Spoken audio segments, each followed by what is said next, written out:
I am currently sitting in front of my computer, for now, scared out of my mind. Every moment could be my last moment, but I wanted to record this story to let everybody know what's going on. My friend is here with me, and he's the sole reason why my life is in danger. It may not make sense at first, but let me try and explain as best I can. It all started earlier today when a friend of mine burst into my house and slammed the door behind him. His eyes were wide with fear as he stood there with his back against the door, breathing heavily. I asked him what he had done and what happened, so he decided to tell me the story. I wish he had never told me this story. The story began that he had been living with his aunt for the past year because his parents were in Mexico. They were doing mission work at a small hospital in southern Mexico. The previous night, there was a strange man who had stumbled through the entrance of the hospital. He was screaming in Spanish and appeared to be out of his mind with terror. They brought him over to a chair and let him sit down. As he caught his breath, he told the story in broken English. He claimed that his sister had been killed by something he referred to as La Muerto Blanco. He kept saying that it was coming for him next. Confused, they asked him who or what a Muerto Blanco was. With a look of fear on his face, he said that La Muerto Blanco was the White Death. She is the soul of a girl who died years ago. She died by her own hand, he said, alone and unloved. She hated life so much that she wanted to remove all traces of herself from the earth. So great was her desire to completely remove her memory that she returned from the dead as a vengeful spirit bent on killing all those who knew of her existence. She is a girl, but not a girl, he said. She's not dead, but not really alive. She has cold, black eyes that weep blood. She walks without ever actually seeming to move an inch. She stalks her victims like a wild animal, pursuing them across rivers and valleys, trailing them back to their homes. You are never really aware that she is following you until you hear the telltale knock upon your door. She knocks once for your skin, which she'll use to patch her own decaying flesh, twice for your hair, which she'll gnash between her teeth, 3 times for your bones, which she'll fashion into clubs, 4 times for your heart, which she'll tear out of your chest, 5 times for your teeth, which she'll polish and keep in a box, 6 times for your eyes, which she'll pluck one by one, 7 times for your soul, which she'll swallow whole. No matter where you go, the White Death will track you down and you will hear her terrible knocking begin on the door. You can try and outrun her, but she's faster than any mortal man. If you flee from your home while she's knocking on your door, she will follow you wherever you will go. The terrified man was certain that this thing had killed his sister. He had tried to tell the police about the White Death, but they would not listen, dismissing it as an old wives' tale. Next, he had tried to tell his priest, but the priest immediately shut the door of the church in his face and turned him away. The priest had seen the White Death following him, he said, and did not want to get involved. With his head in his hands, the frightened man said that the White Death follows you forever until you tell someone else about it. Then it strikes, it kills you, and begins following the person you told. After finishing his tale, the man stole a car from the Mission Hospital parking lot and vanished into the night. Apparently, my friend's mother and father had immediately called his aunt and told her about the strange man they had encountered, to find out if she had any chance heard of this story of the White Death. She said no, and she's never heard about it, so they proceeded to tell her the story that the man had told them. The aunt had gotten a phone call later that night.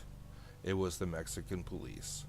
They told her that the parents had been found dead outside the hospital. They'd been torn apart. My friend's aunt had immediately called him at school to break the bad news to him. As he cried, she told him she couldn't understand what had happened.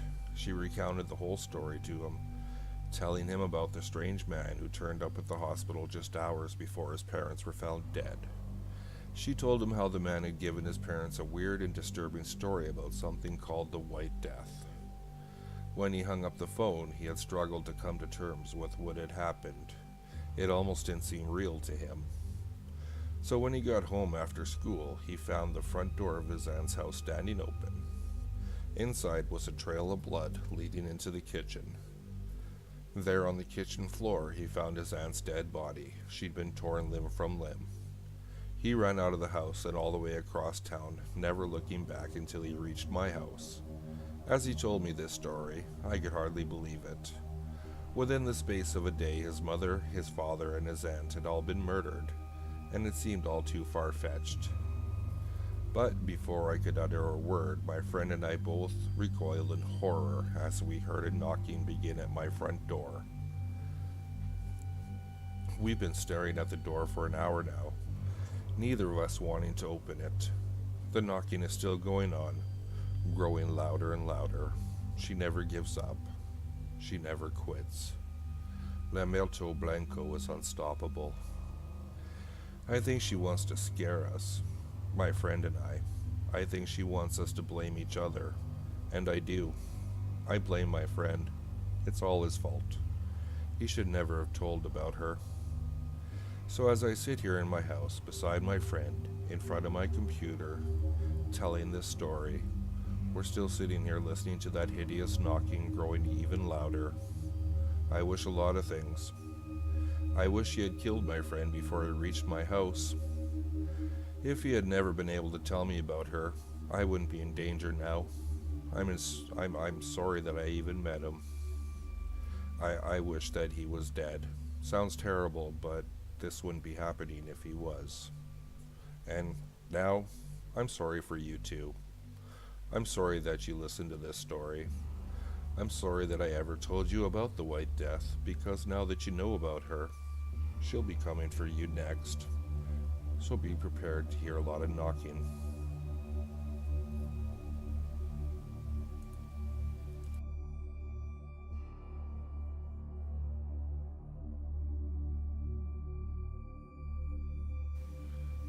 A 15-year-old girl named Donna had lived with her father in a small house in the suburbs. Ever since her mother died, Donna had depended on her father for everything. They had a wonderful relationship and loved each other very much. One morning, Donna's father was leaving on a business trip. As they ate breakfast together, he told her that he would be home very late that night. With that, he kissed her on the forehead, grabbed his briefcase, and walked out the front door. Later that day, when Donna came home from school, she did some homework and watched some TV. By midnight, her father still had not returned, so she decided to go to bed. That night, she had a crazy dream. She found herself standing at the edge of a busy highway. Cars and trucks whizzed by at an alarming rate. She looked across the highway and saw a familiar figure standing on the other side. It was her father. His hands were cupped around his mouth and he seemed to be shouting something to her, but she couldn't make out what he was saying. As the traffic whizzed by, she strained to hear. Her father's eyes were sad. He seemed to be desperately trying to communicate something to her. She could barely make out the words. Don't open door. Suddenly, Donna was awoken from the dream by a strange tapping noise. Tap, tap, tap. Then someone began to ring the doorbell downstairs. Ring, ring, ring. She scrambled out of bed and put on her slippers. Then, dressed only in her nightgown, she ran downstairs and went to the front door. Looking through the peephole, she saw her father's face outside. He was staring right at her, but the doorbell kept ringing incessantly. "Okay, hold on, I'm coming," she shouted. She pulled back the deadbolt and was about to unlatch the door when she stopped. She looked through the peephole at her father again. Something about his expression didn't look quite right. His eyes were wide open, and he looked terrified. She slid the deadbolt back in place. "Dad," she yelled through the door, "did you forget your keys?" Ring, ring, ring. "Dad, answer me." Ring, ring, ring. "Dad, please, I need you to answer me." Ring, ring, ring. "Is there someone else out there with you?" Ring, ring, ring. "Why won't you answer me?" Ring, ring, ring. "I'm not opening the door until you say something." The doorbell kept ringing and ringing, but for some reason her father refused to answer her desperate cries.